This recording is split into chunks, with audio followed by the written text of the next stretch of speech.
soon. We are live from downtown Kansas City. The Oracle and Mr. Souza, Mad Boomer, is going to try to maybe see what we could come up with. It just seemed from the start that they weren't going to stop their offense today. It just we got the ball first, and Gino had a nice pass, and then JPJ was caught holding. And I don't know if you got to see it, Oracle, but they benched JPJ. I did not see that. Whoa. Yes. And I'm wondering if any of my my superstar fans out there saw it, because Chris Jones destroyed him the whole game. The whole game. He pushed him back on the sack of Geno Smith, and it was like, bad. He actually tried to make a block on, he tried to do a combo block. Meredith tried to do a combo block, and he took JPJ to lunch all day long, because it was lunchtime here. And what I saw from the offensive line was no push. Genty touched the ball once in the first quarter. Wow. But Gino hit a nice pass for a first down, and then it got caught for holding. Yeah.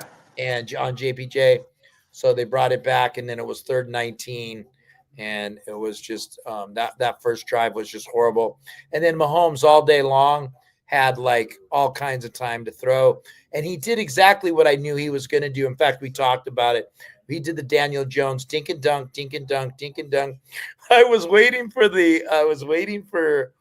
Juju Schuster as like the whole time to do a pick. And actually they went to Juju a lot. He was actually he was one of the bigger receivers for them today. They tried to get Hollywood early, and Hollywood actually dropped a pass. Did you see that? Yeah, I did. Yeah. And the guy. Yeah, but then Hollywood came back and had that nice touchdown where he's lined up in the slot, and Darnay Holmes is lined right up on him, and Hollywood runs a little skinny post and just beats Darnay Holmes in man coverage. Yeah, a beautiful pass. That was in our end zone right here. Yeah, okay. Here, let me show where the bomber was. Look at that happy guy. Wow. I was right on the field, row 1, seat 1. And it was, it was a beautiful day. It was, when I left the hotel, it was 47. When I got to the stadium, we went to a few tailgate parties. We had the Captain Jack tour. Oh my God. Oh, dude, he's bigger than life, especially in Kansas City. I'm going to go backwards a little bit before we get back into the game. I almost cried. I almost did. I got to the stadium, and it was like with the Uber driver dropped us off right in the very top, and then we walked down, and all I could smell was barbecue. And it was so cool. And as I'm walking into the stadium, not to the stadium, as I'm walking through the parking lot doing the Captain Jack let's take a picture tour, it was amazing. It was cool. Everybody loves the Cap. But anyway, enough about him. Let's talk about me. So I'm walking through, and I'll tell you what, Phelps Euler, and thank you for that comment. Tell you what, Phelps Euler, I walked down there, Todd Doyle, Billy Sorrell, Dan Riley, Mike Norman. You know who you are, my boys. I started to get a tear in my eye because it was 66 side barbecue at the Oakland Raider game, and there was red everywhere. There was music just pumping, and everybody, they were having a good time. Nobody was, there was no jerks. Everybody was really, really cool. But as we were on the Captain Jack tour, we got to this Raider party that I posted, and I'll post it on Tuesday. There's only one video I want to show because I'm pissed off about it. And then me and the Oracle got to talk about what we do next. But just before the game, it was electric. These fans, I mean, they've been fed winning teams. Why wouldn't you come here? You know, it's like, you know, you saw John Q. Chief fan with the Suns and the Mahomes jerseys on. And it's just a blast. And I mean, these guys know how to barbecue.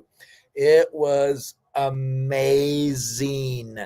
The electricity. They hate the Raiders. We hate them. But there was people were very cool. People were like, hey, have a good, you know, how are you? And, you know, Captain Jackson in his chair, and everybody, you know, even the Chief fans wanted to talk and hang out with him. But the fans there are old school fans, and it's, you know what? I love Allegiant Stadium, but we're never going to go back to that. And when we win, if we win, we will. I have confidence. And I'll put this up here, patience, and then pull it back, and then put it up and pull it back. Because there's people that are like, F you, Sousa. And then there's people like, he's right. And then F you, Sousa. And he's right. And we'll talk about that later too. But going into the game, it was so cool. It was really cool. And the people there were having a good time. And it was a beautiful day, dude. It's like, we got out of when we left here, it was like 47 degrees. I'm in my San Diego shorts and I'm hoodied up, and I'm like, blah, blah, blah, blah, blah, blah. And then we get to the stadium. And it was really nice. Smell good. I didn't eat because I'm going to Q39 tonight for barbecue. Oh, last night I got Gates. Look at this. What a fat ass. It's right here because I ate it I ate it. Sorry, guys, if you don't like my story, too bad. I got Gates barbecue. Gates, that's a rack of ribs. I had some ribs. I watched the Alabama game. I started going back to the John Sousa quarterback camp. Ty Simpson looked really, really good last night. He does. And so does Fernando Mendoza. And we'll go. He does too. And you know what? So does Sam Levitt. Okay. God, I love Sam Levitt. I'm in love love. Sam Levitt. I'm a man crush on Sam. I watched his game too. Do. So the John Sousa Quarterback Academy is back on full blank.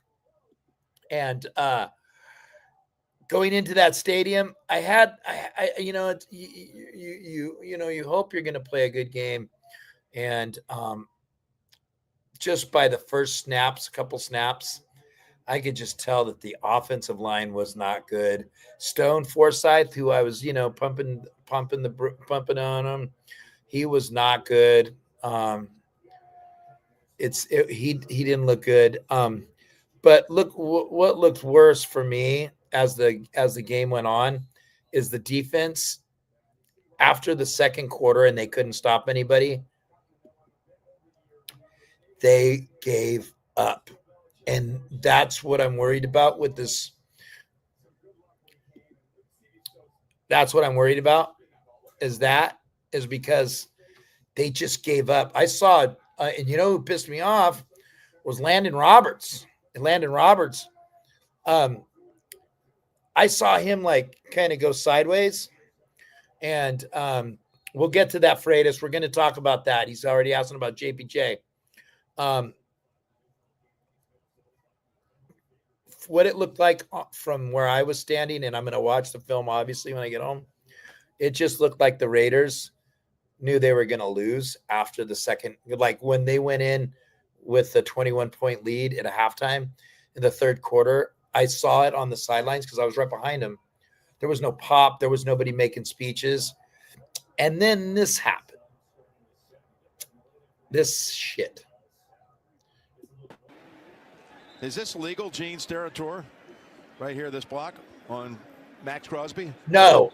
Yes, because where the tight end started, he crosses the original line of where the snap had occurred. So he crosses past the center. He's moving away from where the ball was snapped, and he's also making that block within the tight end box. So legal, tough play, but once he crosses where the center snaps the football, provided he stays within that tight end box, a low block there. He's in the tight end box. Let's watch that again. Gene Steratore. They do this. Remember Dean Blandino used to pump of everybody's buns? Yeah. Okay.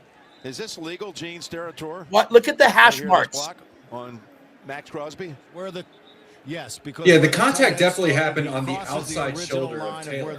I don't know if he's technically in the tight end. It's kind of gray area if he's in the tight end box or not. I don't know if you could definitively say that. Tight end box. So legal, tough play, but once he crosses where the center snaps the football, provided he stays within that tight end box, a low block there. Okay. One more time. Okay. Look at where the hash marks are. And then again, that's the Denver rule right there. That's the rule that they gave for them going down on defensive linemen because they were going at their legs. Is this legal, Gene Steratore? Look, right here, that is not legal in my Crosby? opinion. Where the And if yes, you want because to, where you the want tight to, end you want started, to, he crosses the original line of where the snap had if occurred. you're trying to so he crosses keep your past stars the in the center, he's game, moving away that's from where one the ball star you was didn't snapped, want to lose. And he's also making No, that block definitely within the not. tight end box. And so legal, look, it's a really play, tough but thing once he because crosses where the center snaps how the exactly football, do you provided he enforce the stays tight within end that box tight end box when a the low block tackles there. are constantly moving to the left when they're blocking zone, and then you got the tight end who is on the other side of the formation who's coming out on a kick out block. And Crosby's playing a probably anywhere from a 7 technique to a 9 technique. So he's on the outside shoulder of the tackle. Technically, is he in the tight end box? Maybe you could say, but it's not like Crosby really crashes down towards Mahomes. Really, he kind of just takes 2 steps in, and then Noah Gray comes out. So I don't know if this is going to be something where the competition committee looks at it in the offseason and they want to make some changes based on if there's going to be more injuries surrounding this, or is Max Crosby going to miss a significant amount of time? Now, as we know, as we talked about on Friday, the Chiefs before every game seem to come in with a duffel bag of cash and go into the referee's locker room and seem to make some either whether it's a Venmo transaction or a direct deposit or a money wire through Western Union. But it's just a very unfortunate break for the Raiders here. And we wish Crosby the best in terms of hopefully he could come back after the bye week.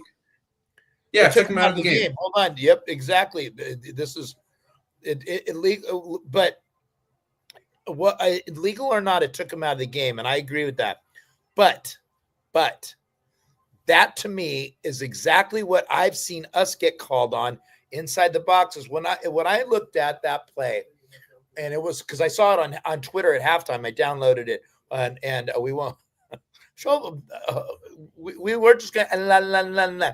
Anyway, when I kept looking at that, it's like, okay, say he is on the 9 technique, right? Tackle slides in on a double team on the tackle, right? He comes inside. He definitely is not. You're right, Oracle. It is a gray area because he's in between the tackle and the tight end. But he goes low right at his knees, and that rule was made because of Denver doing that shit all the time. Yeah. And so in my opinion, he's a star, and I don't want any preferential treatment. But that right there knocked this guy out of the game. Yes, sir, Mr. David Freitas. We won't talk about anything Portuguese, but we will. That took him out of the game. Now, another person that was out of the game, and the Oracle didn't know that. Why was JPJ out? So JPJ got owned. Why was he out of the game? He got owned. What did you see from the TV side of it? And again, it was probably tough for you because we didn't see a whole lot of the Raiders offense. It was 3s and outs the whole game. Well, let me just get one thing off my chest.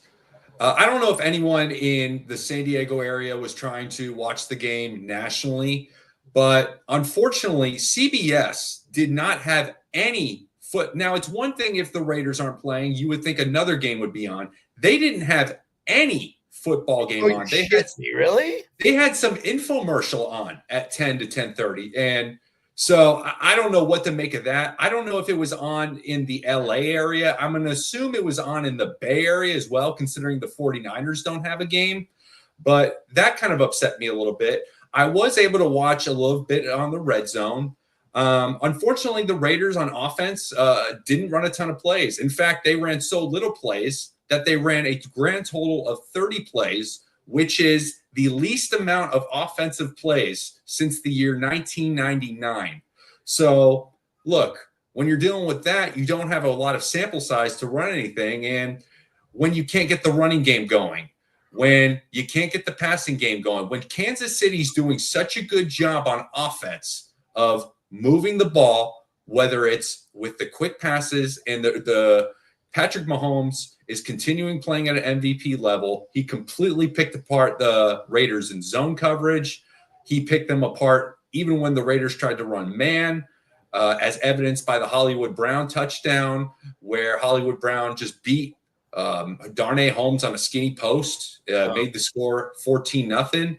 But when Kansas City's dominating time and possession through mostly with their passing game, you're just not going to get a ton of offensive plays. And yeah, I mean, the D line, whether it was Chris Jones, George Karlaftis, who's a really good player, they just had their way with them. And unfortunately, Karlaftis is a great player, isn't he? He's a really good player, definitely. Yeah. How did Bolton look? Because I couldn't see. I was watching the disaster called Malcolm Kuntz.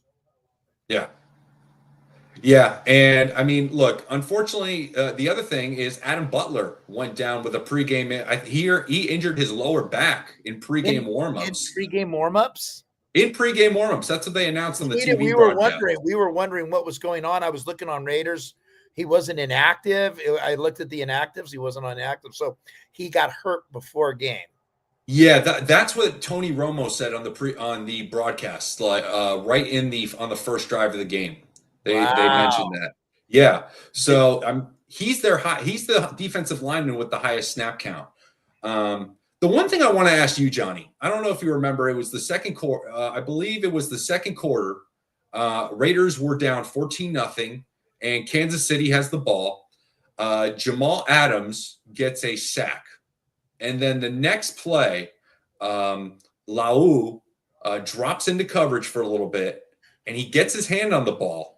And dropped If he would have picked that, do you think that would have changed the game? I don't know, because you know what, as far as a Raider fan, I would try to say yes. But I mean, I don't know who it was for the Chiefs that the ball, he caught it, the ball popped up in the air, went through one of our hands, and then I think it was Worthy on a third down. That was Juju, I believe. Actually, was it Juju? Okay. Yeah, so it was McCollum who got the tip. Yes. And that unfortunately, that's just an unlucky bounce for the Raiders. I mean, they could have bounced, but an incompletion. Unfortunately, it went right into the hands of Juju. There was also a fumble that Jamal Adams popped out, and it popped over Worthy. Yeah, and then went right to him for a first down. Yeah, it went over. It went over Eric Stokes. I'll tell you what, Eric Stokes played a great game, because he was for where I was. It's tough for me where I was. I was row 1, which is, they're horrible seats. I mean, horrible. I'll never do row 1 again. I did it, and it was like, oh, that was cool. But I just from seeing, into the play, Eric Stokes even had some nice tackles, and one was a wannabe tackle on Isaiah Pacheco. He just got him, and Isaiah Pacheco just kind of took off of him. But Eric Stokes played a good game. I just, we'll get into that right now. As a matter of fact, the defense, Devin White. I was watching Twitter the whole time, and Tristan Kuhn was just saying that Devin White looked lost the whole game. And it looked like he was missing tackles. He was going the wrong way. When does the Patrick Graham thing come to an end? I don't like change for change sakes. And again, I told you that I'm waiting for the end of the season. Yeah. To do any kind of evaluations. But we've had a full sample size of Patrick Graham. And there are people that just do not like this guy. So the Bomber was watching the sideline, and I saw a play, and I don't like to do the throw the shit on the wall, but it seemed like Pete Carroll was coming up talking to him a lot. And it wasn't like derogatory, and it wasn't there wasn't a whole lot of there wasn't a lot of people like there was no exchange that looked uncomfortable, but it seemed like right around the second quarter to the third, and then at the end he just didn't even come back to him, but it seemed like he was talking to him a lot. And I saw a few times when Carroll was talking to Palamau, and I don't know what's going on there, but what do you think a sample size of the way that Patrick Graham runs his defense? Because we've talked about it. Sometimes I'm like, Oracle, what is he doing on there? Is this a cover? Because it's like he runs man on one side, and then he'll run a cover 2, and then he loves cover 3. And I don't know if that's because of Pete. But what do you see from Patrick Graham's defense? Lack of talent or lack of execution? Well, the one thing I've always wondered is how much does Patrick Graham actually have his influence on this defense? When you're working for a guy like Pete Carroll, who's established, he's going to go in the Hall of Fame. And when he wants to retain someone like Patrick Graham, Pete Carroll's going to be the one that's like, hey, I've made my hay calling defenses, maybe not calling defenses, but having a defensive philosophy that has won a Super Bowl, has gotten to another Super Bowl, has had a ton of success. But when you run a scheme that is so predicated on zone coverage and rushing with 4, the number one thing that has to happen is you have to get consistent pressure with your 4-down linemen. And behind that, you have guys who are really good at their zone coverage principles, understanding where they need to be based on route distributions and the patterns of which they're going to run. And when you get a guy like Patrick Graham, who's been under the Belichick tree for a lot of his career, he goes to the Giants when Joe Judge was the coach, and I thought he did a pretty good job with the Giants. But he goes to the Raiders with Antonio Pierce. Pete Carroll brings him back, and actually he went with Josh McDaniels. That's what I'm saying. He's been here for a while. He's been with 3 head coaches. Wow. Yes. So what I've seen, because he replaced Gus Bradley after the Gus Bradley was let go when Rick Bisaccia wasn't retained. Yeah. So Oracle, let John talk about barbecue in the winter so we can see that smile. Look at the he's had a full sample size. We've seen a full sample size of it, and I mean, when you see, and I don't want to keep saying, I've seen Spagnuolo rebuild this defense 5 times. You know, when the Chiefs got blown out by the Buccaneers, they went out, got Bolton, they got Karlaftis. Actually, they went out and got Drew Tranquill from the Chargers. I've seen this defense been rebuilt as a Raider fan, 3 times. Let's say 3 times. I don't want to be a TMZ guy here, but I don't like his defense. I don't feel like I know what he tries to do. Rush 4. That's the old Al Davis stuff. Rush 4. Yeah. Play man. Yeah. And do that. But the Raiders today, it looked like they were playing cover 3 the whole time. They're playing zone defense the whole time. And it was just exactly what happened when we were in Indianapolis. Dink and dunk and dink and dunk. Try the shot, but dink and dunk, dink and dunk. And Mahomes is just a brilliant thrower on the move. And I'm going to wait till the end of the year, but right now he's on my shit list. Palomau's, like I've told you the whole year, Palomau's on my shit list big time. I think he's a step behind. But, I mean, I don't know. And the linebackers got picked, both Devin White, whether it was in coverage, whether it was in run defense. Landon Roberts, I believe I saw, gave up 70 yards. Someone posted that on Twitter. Yeah. And then another day of Caillou Blue Kelly playing corner for the Raiders. And He's on the goal line. Rashee Rice, he's lined up in a one-on-one with him, and Rashee Rice just like about a 4-yard fade, and it's a good back shoulder throw. It was a back shoulder throw. It's a tough tough one. But they're going to him. They did bring in Porter at the end when they brought in Kenny Pickett. My kids were like, Dad, they brought in Kenny Pickett. It's like, You two like the stream for what? I think he's just trying to stir it up. Yeah. Don't do that. Yeah. Hey, we're going to be on our P's and Q's this time. We are. We know we did wrong, and we'll never do it again. We'll never do it. But fool me once, shame on you. Fool me twice, can't put the blame on you. Yes, I never heard that one. So so moving forward, we got a bye week. We're coming up on the bye week. Yes. We're not on Tuesday. We're not going to do a Victory Tuesday show. I'm going to put together some clips of some good plays by guys and some bad plays by guys through the first week of this season. We're going to show Ashton Genty, and then we're going to show Geno Smith. It's time. Oh, David Freitas, if I talk about barbecue restaurants. Hey. No, we're not going to go there. We're not going there. We're not going there. We're not talking about food anymore. But I want to put together a Geno Smith reel. Yeah. And I want to put together a Genty reel. Jacoby Myers, is he gone? Well, if he didn't want to play today, and he was inactive. He was inactive, but look, here's my thing with this whole Jacoby Myers injury thing. When he played last Sunday, we heard nothing about him getting hurt in the game.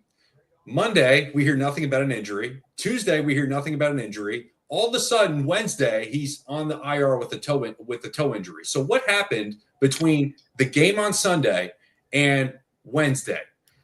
Did he drop his iPad on his foot? Did he stub his toe? I mean, what happened that he got injured? He gone. So exactly. I mean, if we don't really know about anything that happened, the only thing that we could speculate is he doesn't want to be a Raider anymore. He wants to secure the fact that he's got a clean bill of health. He could get traded to a team and get a contract extension.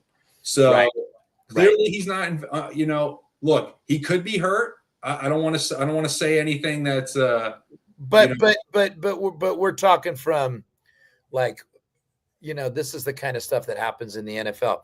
So yes. Oracle, if you're the Raiders and you're the NFL, where does Jacoby Myers go? Where is he playing next week?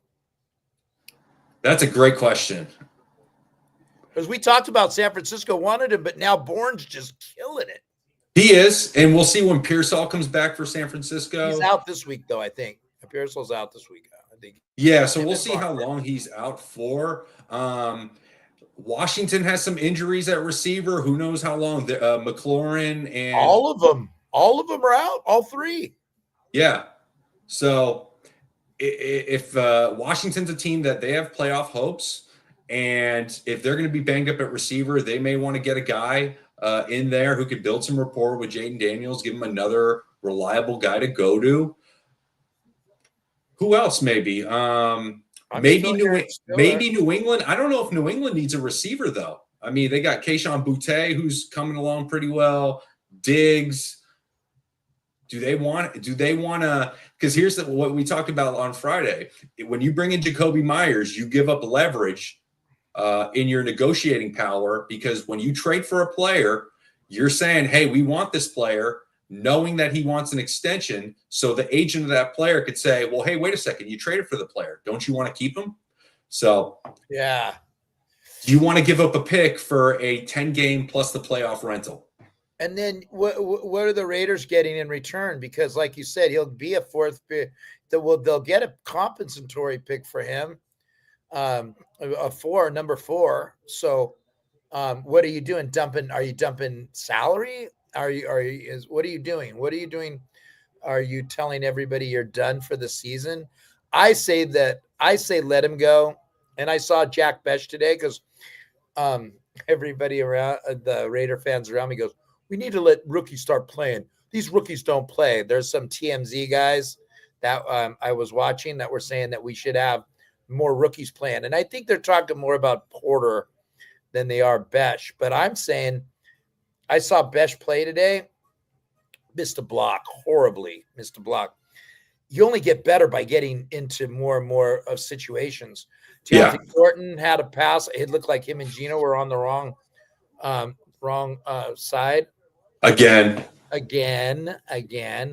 They just are not. And again, they're long throws. You know, here's Bobby Sipes. Time to bench people. There's no leadership. Crosby's hurt, so do not know where to go from here. Raider fan for life. I get it, Robert, and I'm with you. You're not going to make even though the playoffs are like, if you were to get hot, this team's not going to make the playoffs. There's no way. We'll talk about it at the end of the year, but right now for the rest of the year, you're seeing who can develop. So now's a good time to get yourself some rookies in there. See back Jack Besh. You might as well start putting in the rookie offensive lineman that you brought in. They did bring in Charles Grant at the end of the game. I saw that. Okay. I saw that. They brought in, and then Kenny Pickett. They brought Kenny Pickett in. Kenny Pickett fumbles to the Chiefs on his very first play, right in front of me. Too. Shocking. Yeah. So, but right now, if I'm Pete Carroll, I think you could go ahead and get Besh in there, Thornton in there. And then they actually brought up Bo Jackson's cousin or nephew. They brought him up from the practice squad for the game today. And he had a really, really good preseason. Let's see what this guy has. You know what I mean? Because in the preseason, he lit it up. Again, preseason, but if I'm the Raiders, that's what I would do. What is your thoughts there, Oracle? Yeah, I definitely agree. Look, if they're not going to continue their winning ways, and you definitely need to make sure you're getting Jack Besh his reps and guys like Darian Porter. Number 2. Exactly. And if Myers is not going to be there, you drafted him in the second round. Whenever you draft a guy in the second round, you want him to come in and eventually be a starter. And whether it's Darian Porter, maybe getting some snaps instead of Kyu Blu Kelly. You have to. Yeah. Look, we could talk about Blue Kelly's physicality, but, if you have a corner and he can't cover, that's a problem. And toast. And if Porter could come in, maybe he could, in the offseason, he could bulk up a little bit. You maybe take a little bit of a dip on physicality. But if he could come in and get some reps, slowly start developing a little bit, I think that would be good for the Raiders overall. And Charles Grant, can they get him in? Now, lining him up at left tackle. But here's the thing. Do we know for sure? I'm not saying bench Gino, but is Gino this guy that we really just got to go out of our way to protect at all cost? Financially, with what they paid him, yeah. I haven't really looked at his contract to see when they could get out of the contract. And I'm not saying bench him because we don't know that Kenny Pickett is the answer. And when you're playing a team like Kansas, I don't think you could really make a big executive decision after a game like Kansas City, especially when he looked good against Tennessee. But at the same time, a lot of people are going to say, oh, we can't play Charles Grant because you don't want to have Gino having his blind side be a liability. But at the same time, it already is. And let's get a rookie in there, get him some reps, and then he could slowly develop. Update. The Colts are killing your San Diego Chargers. And Cam Scatterbout, I'm looking at it right now. So I'm in my room, and I'm going to have food tonight, but I'm not telling you which kind it is. And the Cowboys are killing it right now. Yeah. The Cowboys are killing it. Oh, Dak Prescott is on fire. So Denver's losing right now too? Yes, big time. What a day for Kansas City. They get a big win, and then they could get a Chargers loss and a Denver loss. So, wow. My God. And yeah, the Chargers, they're getting destroyed 31-10, I believe. Have you seen the uniforms the Chargers are wearing? These all yellow uniforms. Yeah, they're gross. They look. They have your San Diego Chargers are down 31-10, and New York is 13-0 over Denver in the third. Arizona's beating Green Bay. Who took them in the survivor pool? And Washington is behind Dallas 27-15. Cleveland 31. Oh my God. I'm just getting back to that. I'm getting back to the hotel. Cleveland won 31-6. Hold on, we're going to get back to that. Carolina beats the Jets. So the Jets will have Fernando Mendoza next year. And the Bears beat the New Orleans Saints by a final score of 26-14. You're caught up on football from the Mad Bomber podcast. Let's talk a little bit about what was I got a question for you, Johnny. Go for it. Will Mike McDaniel be fired? That's what I was gonna. I was reading I could read your. See, even when you're 2 time zones away, I could read your mind. Yes, I am. Well, the reason I'm saying that is because the Raider fans seem to love him. Oh no! And it's not the TMZ fans we're talking about. There's a few fans in our area here that are definitely not happy. Look at this. I've got pictures of Derek Carr popping up with John Gruden. Mark Davis called Derek Carr and Rick Bisaccia. It's bad. Here, let's see. But answer question for Kirk Huska. Husk loves you, the Oracle. Is it game plan or execution? Seems no commitment to anything on either side of the ball. Or I'm going to add one in there to you, Oracle. Or is it just that they just don't have enough talent in the right places? Well, I think it's a lot of it is a design problem, especially on the back end of the secondary. I think one thing that really killed this defense is when you draft a guy like Tyree Wilson, 7th overall, and you pass on a guy like Jalen Carter. When they drafted Wilson, they were expecting that complimentary guy on the other side of the line to really get pressure along with Max Crosby, and that just hasn't happened really on a consistent basis. And if you're going to play the Pete Carroll style of defense, you need some really good pass rushers. Now, Lau, he's come in and had some good reps. Thomas Booker had a really good start to the season. I haven't really seen him make a ton of plays. He's good on the run. Good on the run. He is good in the run. Yeah, he is. Adam Butler being out, but even Adam Butler in the game is not this dominant pass rusher. He's a pretty good run defender. Unfortunately, look, they've tried to patchwork this linebacker group together. It's a bunch of new linebackers, whether it's Devin White. They signed Jermaine Pratt, and that didn't work out. Bring in Jamal Adams. And then at corner, look, Stokes has played well, but Blue Kelly has not. And then they don't really have a consistent nickel corner. They have Darnay Holmes, but he doesn't play a ton of snaps. And even when he played today, he had some nice plays. He had a nice pass breakup, I think, in the first quarter today. Yeah. But other than, he got beat today for a touchdown. And then on the back end, Jeremy Chin is a good player when he could play on the intermediate level, but he's not really a deep safety. And the deep safety, Polamalu, he played well enough kind of in the Jeremy Chin role last year, but this year they have him play deep safety, and he's not the same player. So that, I think a big thing also is not having Brock Bowers and Colton Miller are starting to catch up to the Raiders on offense. If they would have had those two players, along with Jacoby Myers, that definitely would have made more of an impact. Would they have won the game today? I don't know. Probably not. But besides that, these injuries are starting to catch up. In Kansas City, they're getting all their guys back. They got Rashee Rice back. He had some good moments in the game today. The good thing about Kansas City is they could spread the ball around to so many different guys. The guy who had the most scrimmage yards for them today was Brashad Smith. He's a rookie 7th rounder.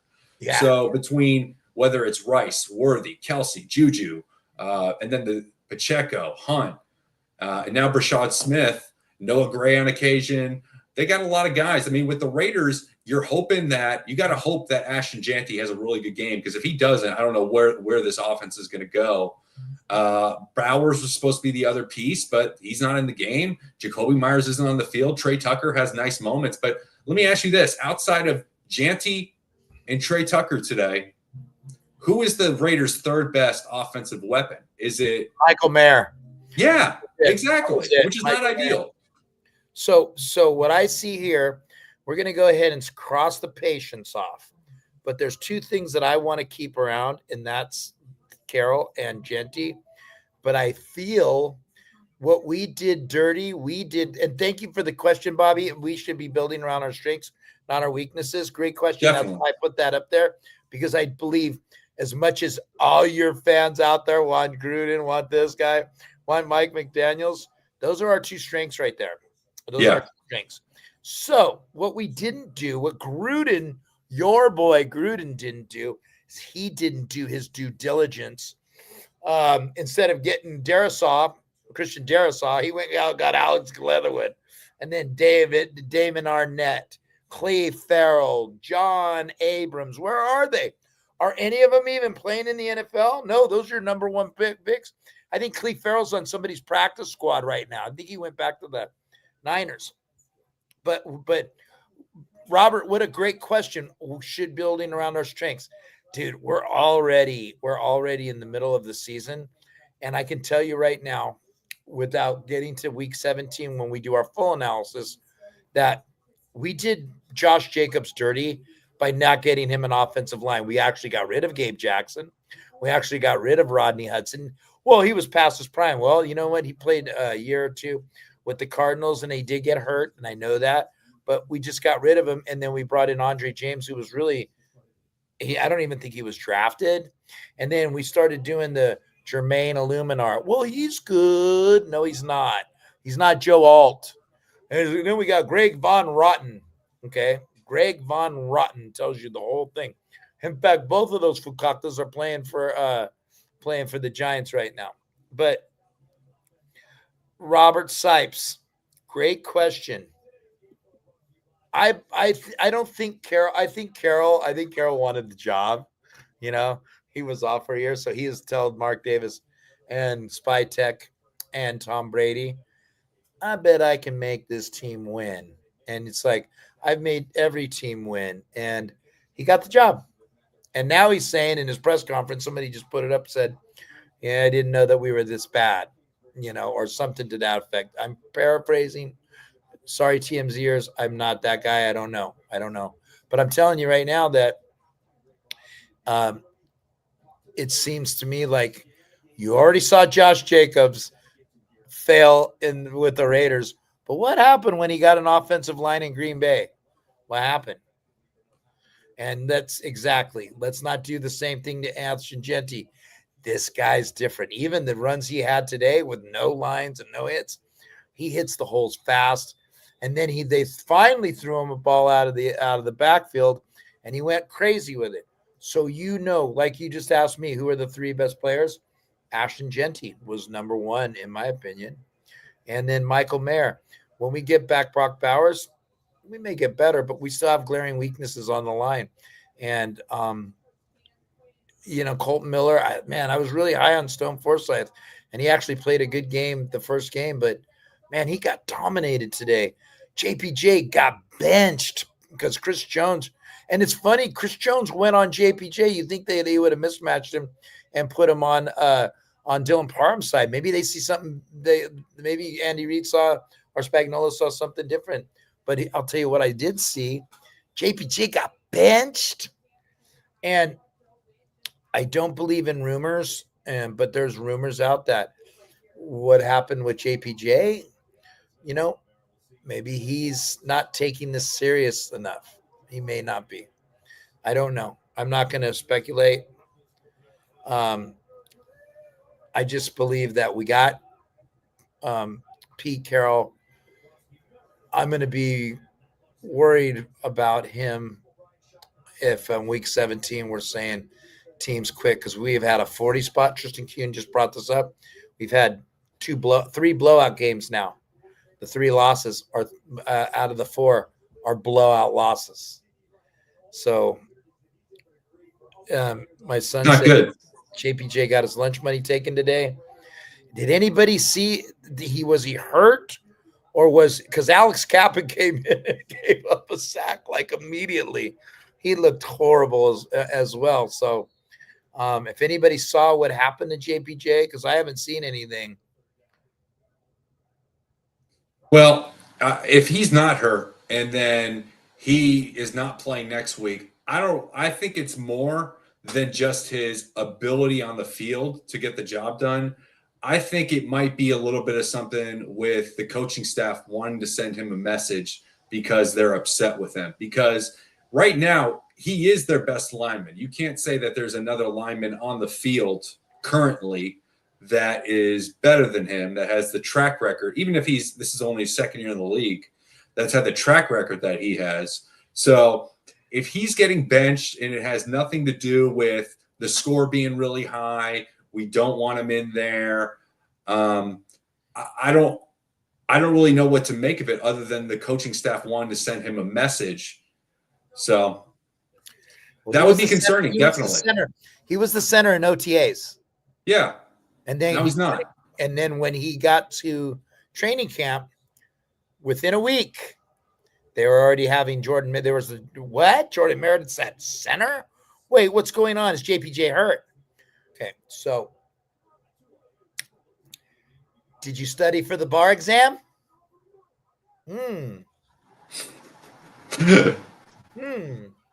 I mean, all I can say is that if it's got spots, it's a leopard. And I actually went back and to see the trail of it. Because if you remember when Ashton Genty went to the Raiders, right, his first meeting at Henderson, JPJ went and said, "Hey, I'm Jackson and I'm your center." That's on film. Yeah. OTAs are over, comes back, and then a week later, Jordan Meredith. I'm your guard. Well, hold on. Then JPJ's he's fighting for his left tackle. Made the Raider fans insane. They were insane. So what I'm saying is that we're talking about something that we don't know anything about, and we're just speculating, folks.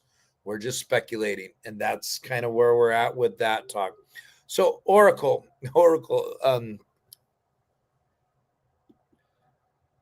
have you watched any AJ film that shows you something I'm missing?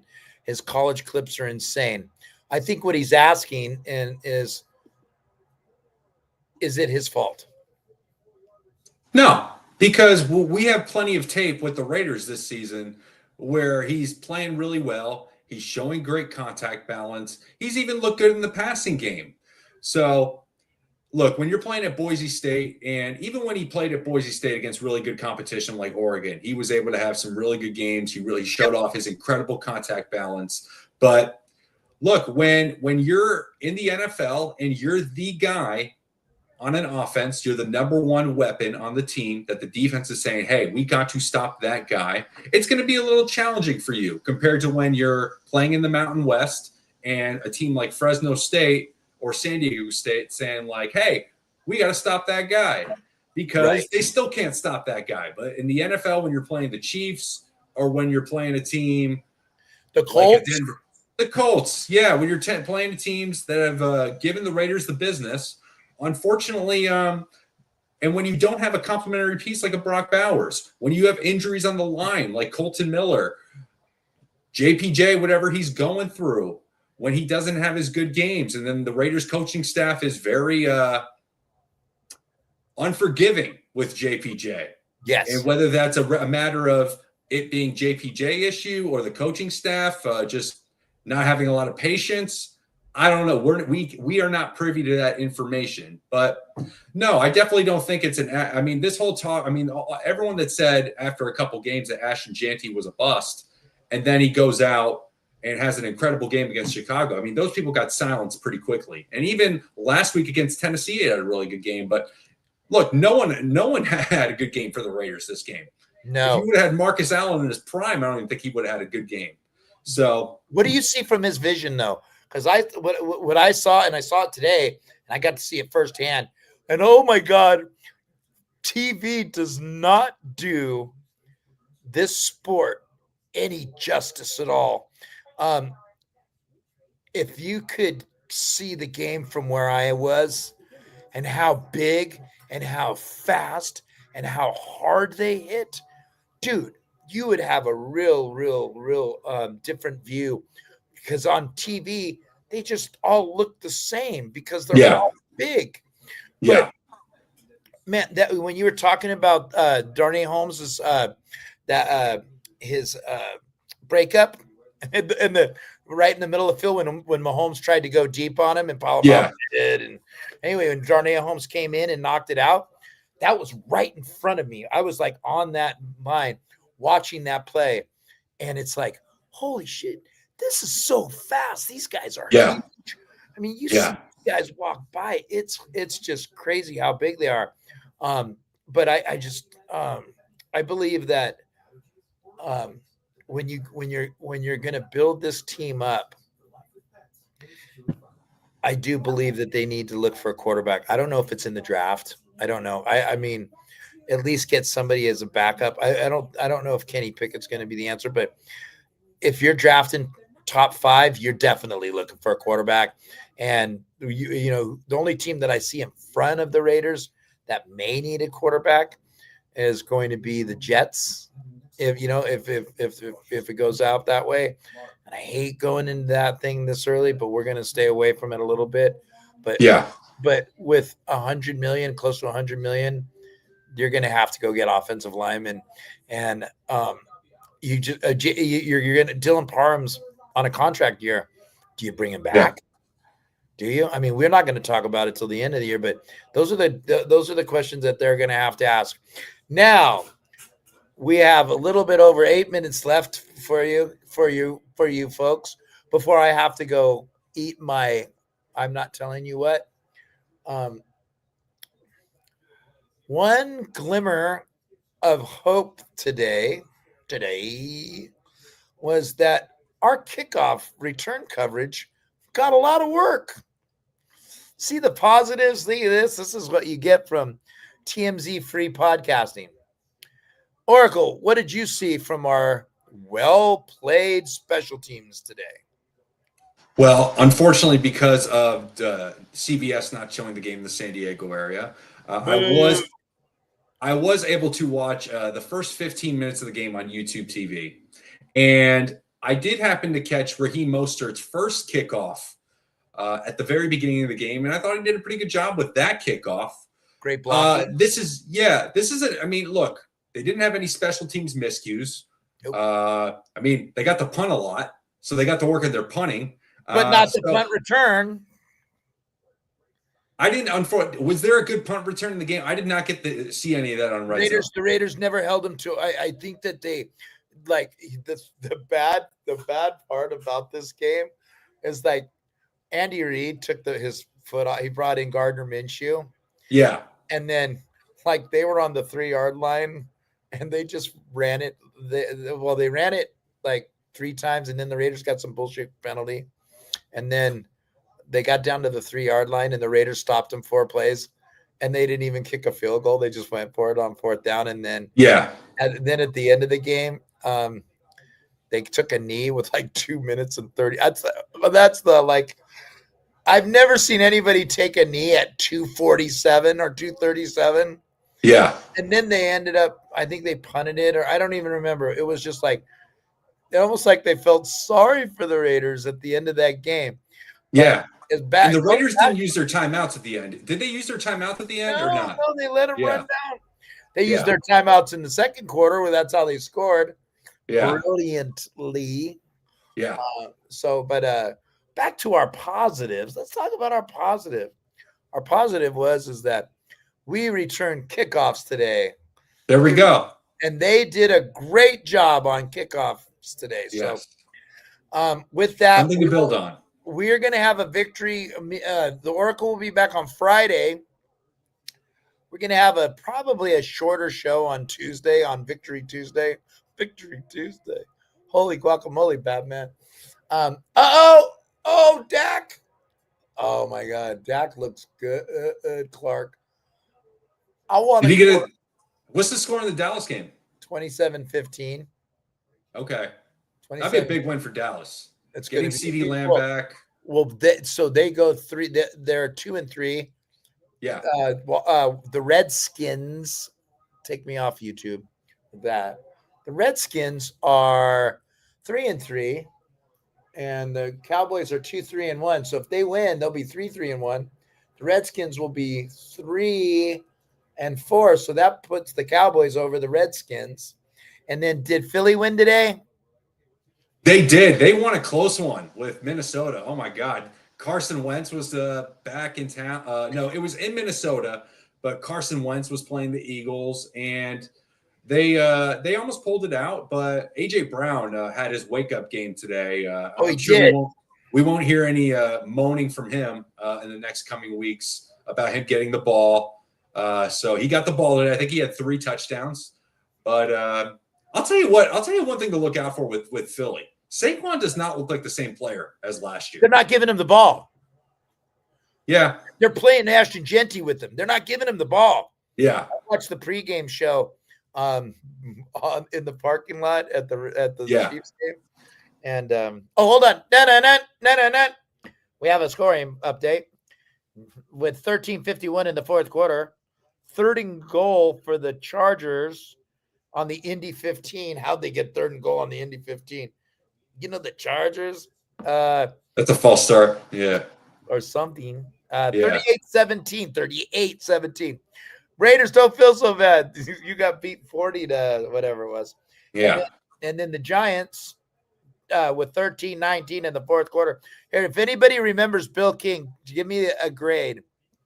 And with the timeout on the field, with 12:36 in the fourth quarter, we got the Giants, your New York Giants, 19 and Denver 8. Up. Looks like the Chargers just scored. Arizona 20-13 over their Green Bay Packers with 1:50 in the third. Don't worry, Arizona. If you got money right now, put it on the Packers. Your Green Bay Packers. And Dallas is 27-15. You're caught up on the Johnny Donut scoreboard. And back to Oracle. Let me ask you this. Do you think Arizona's a better team with Jacoby Brissett? I'm a Jacoby Brissett guy. I like him. You know what? I would take him over Geno Smith. I've always liked Jacoby Brissett. Oh, Dallas running up the score. Now it's 35. Wow. 34. Wow. I like Jacoby Brissett. I think Jacoby Brissett is like he's just always on a bad team. Yeah. And it's like you always get rid of the quarterback when you're on a bad team. Yeah. I do like him. Now, do I like Kyler Murray? Meh. I don't know about him. But Arizona's got maybe arguably the number 2 tight end in the league. McBride, he's a really good player. Marvin Harrison's starting to come along for them a little bit too. He sucks. I wouldn't say that. He's mental. He's mental. He's mental. He held out because of his jersey. Remember his jersey thing? Oh, I do remember that. Something with Fanatics or something like that. Yeah. It's like, okay, stop trying to be your dad because you're not yet. And maybe never. Yeah. But you're acting like a diva. You're acting like Shadir Sanders. Not Shadir Sanders. I apologize. You are like one of the Sanders kids and not Shadir. I don't hate Shadir Sanders at all. I don't. And I do believe that he has some value. I don't know what value it is. What I worry about with Shadir, other than his mouthy father, is that he seems like he has mud in his shoes. And I don't know. think if he go ahead. I don't think he we're going to end with that Anthony Acosta. Great question. I'm going to finish my thought on Shadir, and then I want the Oracle to tell me because the Oracle's always right. I believe that Shadir in the right system in the right system, he's got a cannon. He does have a cannon, but he needs an offensive line. Did Dylan Gabriel put up those numbers today? He did. Yeah, it was a big. Yeah, Quinshon Judkins had a really good game for them. Combined with the fact that Miami is just horrible right now. And look, when you're playing Cleveland, who is the best player in Cleveland Browns right now? It's Quinshon Judkins. If you can't, well, I'm talking offense. If you go into a game knowing they have Quinshon Judkins, if we just take Quinshon Judkins away and we make Dylan Gabriel play quarterback, beat us in the pocket, maybe we have a chance. But instead, Quinshon Judkins runs all over them. So it's just, I love Quinshon Judkins. He's a good player. He is. Glad that the Chargers or the Chiefs or the Broncos didn't get that fool, because that dude's legit. Any thoughts on team not prepared? Could there be anything on Raiders in Vegas? There being distractions, just the fact that they're in Vegas. Oracle. There could be. I mean, look, I don't know. I'm not conducting like a biopsycho social assessments on every player on the team to really know what they're doing. I mean, definitely, but I think there's a lot of cities like this. I mean, everyone talks about Miami, Los Angeles, New York, but you also got to look at other cities like Tampa has a very big, let's just say, adult nightlife scene there. Atlanta. I mean, Vegas, it's a part, but Vegas is a spot where a lot of people like to go to vacation to for a weekend, or they go there for a trade show, and then they're going to experience gambling and stuff like that. But yeah, I mean, are you prone to gambling? But you could gamble on your phone nowadays if you really want to. Now there's the social side to gambling, there's the nightclubs and stuff like that. But yeah, honestly, I don't think it's different than a whole lot of other cities that the NFL has cities in. So as far as being prepared, I think, look, these guys are professional football players. They know when they get drafted, they have an idea of what they're signing up for, but it's whether it's on the coaching staff, holding these players accountable, which, look, I don't really know how well these coaches are holding the players accountable. When there's issues like that, you start to kind of hear leaks maybe after the season, or when a coach gets fired and they're like, maybe we weren't as prepared or something like that. Or when the new coach comes in, they're like, I've never had accountability like this. I've never had practices like this. What they're really saying is the coach that was here before wasn't holding us as accountable before. So look, I mean, you would hear that. I think you would hear that from the players first too. I mean, it's like Ruggs and all that. I think you would hear that first. I don't think that's a problem. Look at Vegas Knights and the Aces don't seem distracted. Hockey players are a different breed. Let's just go there. Okay, and look at this. Look at this question. This is from Charles, because this is what you call pure gluttony. Not to change the subject, but how the Cardinals beating the Packers and Denver to lose at home. There goes my parlay. Carry on. Oh, that's delicious. That is delicious. Charles, this guy, check it out. He was this guy went and won $35,000 in Carson City when we were younger. Oh yeah. So wait, $35,000 back then? Back in 90. Wow. And then while he was waiting, he was hitting $1,800 like winnings. But anyway, he bets parlays all the time. And he always breaks even, of course, because that's what people do when they go to Vegas, is they break even. Yeah. So, well, anyway, so on Tuesday, let's see, Robert Sipes, I need you to get on Mad Bomber Podcast, at Mad Bomber Podcast on YouTube. Charles, I need you to get on there, or I will not show any more of yours. It was it was 97. Get off Facebook and get on YouTube. If you guys do me a solid, if you're on Facebook, and most of you boomers bombers are, you guys can go over and find me and the Oracle on at Mad Bomber Podcast. Hold on, we got another one. At Mad Bomber Podcast on YouTube. I would appreciate it if you liked. I don't care. I mean, subscribe. If you like it, that's up to you. I'm not begging anybody. That's not my gig. I don't do that crap. But if you could go there to watch us, it would help, and it would help Vegas Dad. Any money I ever get will go to Vegas Dad. I promise that. I will show you the checks. Jeffrey, find the defensive coach. He sucks. Not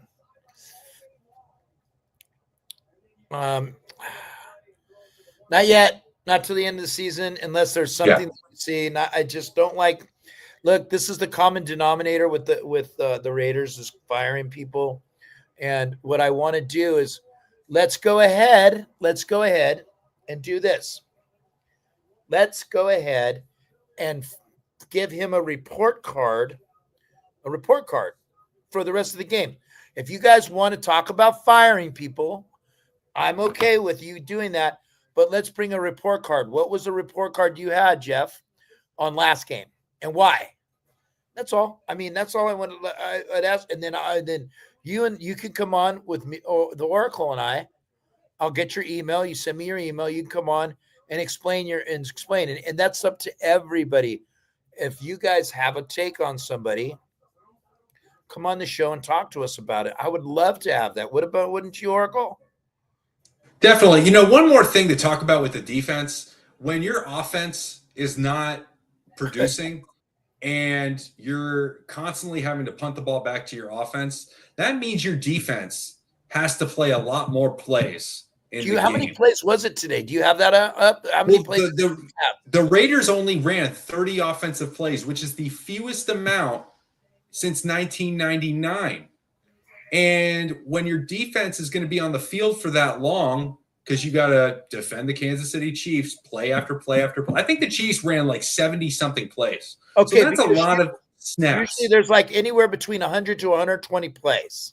Yeah, so that's a lot of snaps that the Raiders defense is on the field. So that leaves a lot of room for error. And remember, you're playing a guy who might win another MVP. Yeah. But you know what? Also on the counterpoint in that, there wasn't one good play. With them all running all their plays, there wasn't anything that stood out for me. And you know what? We've been talking about we need to get the football. We need to take the football away. Well, you know what? You did it against Cam Ward, but that's a rookie. Now you need to put something together. So you're telling me that there's nothing that Patrick Graham / Pete Carroll put together so that you could 68-yard pick six just took place at AT&T Stadium. I didn't see it. It's right in front of my. Did Jaden Daniels throw it? It had to be because I saw him. Jaden Daniels is out right now again. But Raider fans, Oracle. With that man, oh, there you are. Look at that. See, Bobby. Yeah. I'm on YouTube. YouTube now. Yes, you are, you boomer. I love that. Thank you, Bobby. I just say that if you had that many plays, could we have seen at least a pick or a batted ball? And I thought, in my opinion, in my high school, I scored 3 touchdowns in one game. Opinion. When you're not getting to the quarterback, can you get your hands up? Yeah, definitely. You know what I mean? It's like, yeah. Can you get your hands up? Because did you watch Georgia yesterday? I didn't get to watch. I didn't. So I was that game. This one player, every time that quarterback went this way, I could see his hands coming up as he was rushing, and he knocked down the last play against Ole Miss last week. Ole Miss, yeah. And he knocked the ball down, and the whole time I seen their players come. It is 41-15. So we weren't the only ones to get our butts whipped. No, definitely not. There's a lot of teams getting their butts whipped. So, all right, bombers, boomers, all you guys, we had a very, very big crowd today. Thank you for sticking around. Yeah, definitely, guys. Thank you. Yeah, thank you. I mean, Oracle, you're the reason why they're here. You're definitely they're here to hear you talk about food. They're to talk about, because all my, you fat asses. But not where. Just Not food. where. Not where. Yeah. We won't tell you Yeah. where I'm going tonight, but I'll That is say classified. what. Can I put pictures on? I got to find out what the rules are. I know, really. Yeah. We need like a You YouTube know, competition committee. Yeah. I got to find out. I got to talk to the real so I don't get another red flag. Hey, Johnny, make sure you're in the tight end box, okay? Okay. This is how we're going to end the game. This is how we're going to do it right here. Is this legal, Gene Steratore? Right here, this block. Hold on, Gene. Max Take Crosby? that. Yes, because where the tight end started, he crosses the original line of where the snap had occurred. So he crosses past the center. He's moving away from where the ball was snapped, and he's also making that block within the tight end box. So legal, tough play, but once he crosses where the center snaps the football, provided he stays within that tight end box, a low block there. Bullshit. I don't give a you can't do that to an defensive lineman. Mark Schlereth, hang on, don't leave me now. I'm just got to go and do. Mark Schlereth was like the king of the leg whip, and you go high, I go low, and that block is supposed to be taken out. And I remember it because the Raiders were very, very. They got popped on that play because they were another team that Tom Cable back in the days when the Raiders had Tom Cable, he would teach that. And they got popped on that. So I'm not going on there. So that's it for today, folks. We are going to say goodbye. Oracle, thank you as always. Thank you, Johnny. You don't even know this guy's getting all kinds of run. Like we have followers on Twitter now, and the followers that we're getting are the right ones. We're getting nice. The guys that are definitely into the film study, definitely into the analytics. Awesome. Into the you suck. Yeah, these sucks. I mean, the whole time I was watching Twitter, there's a guy on there that used to be a Jets fan. You know who you are. And for the whole game, it was like, we need to fire him. We need to fire him. I was like, okay, so what's your plan? Who are you going to get in? Yeah. If you fire somebody, hopefully you have somebody. And thank you very much, Bobby. And look at Bobby, great show. And Bobby, you are thank you, Bobby. Look at that red. That means you're a red. Look, Charles. Nice, yeah. See that F? That means you're not. I don't like that. Yeah, go stop worrying about your parlays and worry about my damn YouTube show. So he's got more legs on a parlay than a squid. Dude, this guy, you should see him. He brought his granddaughter, beautiful girl, to the Chiefs game last week. This guy looks like one of those guys going to put their coupons in, like at the grocery store. He's got all these different, okay, I got this parlay, I got a 6 teaser, I got this. It's like, damn, no, you don't have a problem, dog. Yeah. Yeah. There's that person behind the counter, like, you can't combine discounts. Wait a minute. You better asshole. I got one of these. Well, anyway, we will see you guys. The Oracle will be back on Friday. Yes. Oh yeah. Your contract was just renewed again. Then I will see you on Tuesday. I don't know what I'm going to do. I don't know what I'm going to do on Tuesday. I don't know. Maybe I'll just come on and we'll cry together. We'll have a cry fest. Yeah. If you want to come get out, Steve Wisniewski in the Hall of Fame on Tuesday. No more Hall of Fames.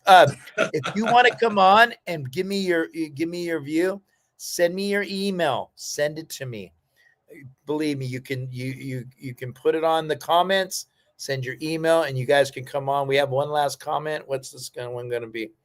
Enjoy. Oh, thanks, Husk. That's my high school buddy right there. Husk. I like Husk, man. Husk is a big contributor. Husk always comes strong. He always has strong, and then he loves to talk shit. All right, guys, we will see you. Thank you for everybody come. Huge show. I wish it was on better circumstances. Oracle, hopefully I see you this week. Oh, you will. And we'll get our good. So we will talk to you later. Good night now. Good night. Now it's Siani to the left.